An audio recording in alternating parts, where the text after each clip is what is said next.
Dharmanagar police arrested a person who was selling brown sugar with the help of secret information. His name is Khorang Namasudra. 15 containers of brown sugar was recovered from him. He was also arrested earlier on charges of dealing drugs. The police did not release the drug dealer husband, even his wife begged for it. Dharmanagar police arrested a person who was selling brown sugar with the help of secret information. His name is Khorang Namasudra. 15 containers of brown sugar was recovered from him. He was also arrested earlier on charges of dealing drugs.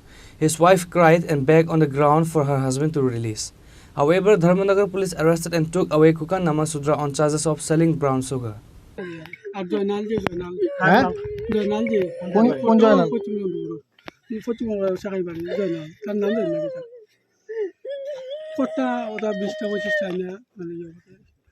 কতদিন ধরে বিক্রি করতেছো? না 15-20 দিন হইবে। তোমার নাম কি? কুকন। কোন কি? নমস্কার। বাড়ি কোন জায়গায় তোমার? বাড়ি উত্তরটা। বাড়ি কিনারে ব্যবসা করতে এলাকা? না না আমি ব্যবসা করাত নাই। আমার অসুস্থ শরীর, আমি ওদিকে যখন আমি আইসক্রিম বেশি করতে গেলাম, খাওয়ার জন্য তুমি আমার কাছ থেকে খাও না, আমি বসাই। Police presented him to the court on Tuesday after an FIR was filed under the NDPS Act. Earlier, he was arrested with 50 gram brown sugar, said the police. Bureau Report, Chini Khorang.